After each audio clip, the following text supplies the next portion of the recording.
I heard the laughter before I opened the door, soft, quick, and strangled, the kind people let out when they're trying not to be caught. For a second I stood with my hand on the knob, feeling the cold metal under my palm, wondering if it was about me, or just another shard of paranoia I'd developed lately. The air felt tight, like the house itself was holding its breath. When I finally stepped inside, the laughter stopped so abruptly it felt ripped out of the room. "Hey," my wife Emily called from the living room. Too bright. Too smooth. Like someone painting over a stain while it was still wet. I forced a smile. "Hey." Her sister, Chloe, was sitting on the couch, phone face down as if it had been caught doing something inappropriate. They exchanged a glance, quick, sharp, and poorly hidden. I'd noticed these glances more often. The quiet conversations that cut off when I walked in. The way Emily kept her phone face down at dinner. The increased late nights at work that didn't line up with the company calendar, I found tucked in her drawer 2 weeks ago. But I told myself not to jump to conclusions. We'd only been married 3 years. People go through phases. Stress maybe. Miscommunication. Something fixable. At least that's what I'd hoped. "How was your day?" she asked while standing up, her hands nervously straightening the hem of her sweater. "Long," I said. "Yours?" "Fine. We're just talking about clothes stuff." She laughed, but it sounded dry, rehearsed. "You know how my family is." I nodded, though something inside me sank like a stone. Emily's family had always been vocal about appearances. Brands, fabrics, taste. She'd grown up around image-obsessed people, and I'd always felt a little like the odd fit, even with the money I never advertised. I didn't dress like a man who owned half of an investment firm. I never cared to. "Right," I murmured. Chloe stood abruptly.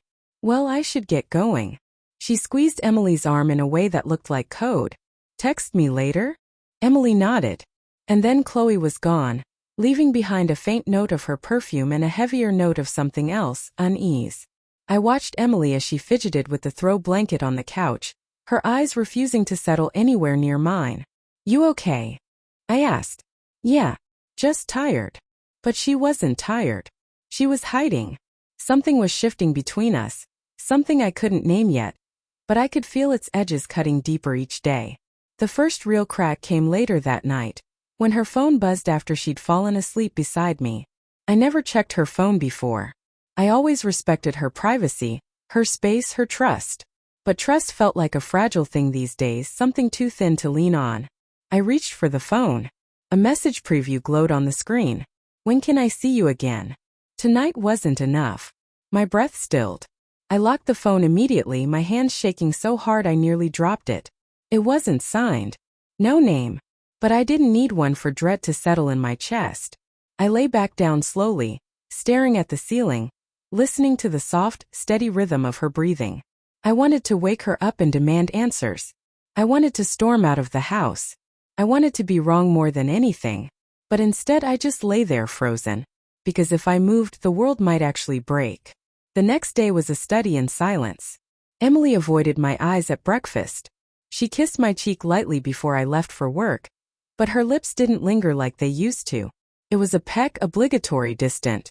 At work, I stared at spreadsheets without understanding a single number. My business partner Malik noticed. "You good?" he asked.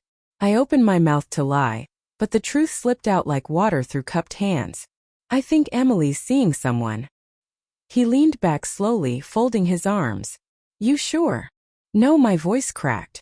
"That's the worst part. I'm not sure about anything anymore." "Talk to her," he said gently. "I'm trying to understand what's real first." 2 days later, I found my footing in reality the same way people find a step in the dark. Accidentally, painfully. Emily announced she was meeting a friend for dinner. Something tight in my chest twisted. Not again. "Which friend?" I asked casually. She hesitated 1 second too long. "Maya." I nodded. "Tell her I said hi." "Sure." She left in a rush, as if the walls were closing in on her. An hour later I drove to the restaurant Maya loved, the one she and Emily frequented together. Maya wasn't there. But Emily was. She sat at a dim corner table with a man whose hand brushed hers every time he leaned in. They were close, too close.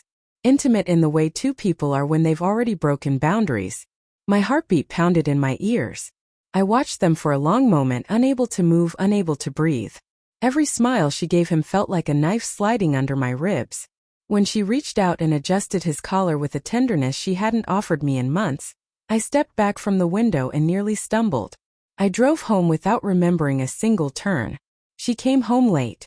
I was sitting in the dark living room, lights off, hands clasped so tightly my knuckles ached. She froze when she saw my silhouette. "Why are you sitting in the dark?" she asked. I swallowed hard. "Who is he?" Her breath hitched, barely audible. Who is who?" "Don't," I said softly. "Please. Not tonight." For a moment the world held still. Then slowly she set her purse down. "His name is Daniel." The sound of the name, another man's name, tore something open inside me. "How long?" I whispered. "A few months." My throat tightened until words felt impossible. "Why?" She shook her head, tears glistening. "I don't know." I felt unseen.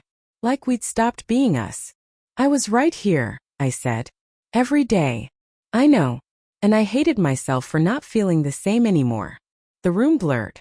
I blinked hard, but the tears kept coming. "Did you ever plan to tell me?" "I didn't want to hurt you." A broken laugh escaped me. "You already did."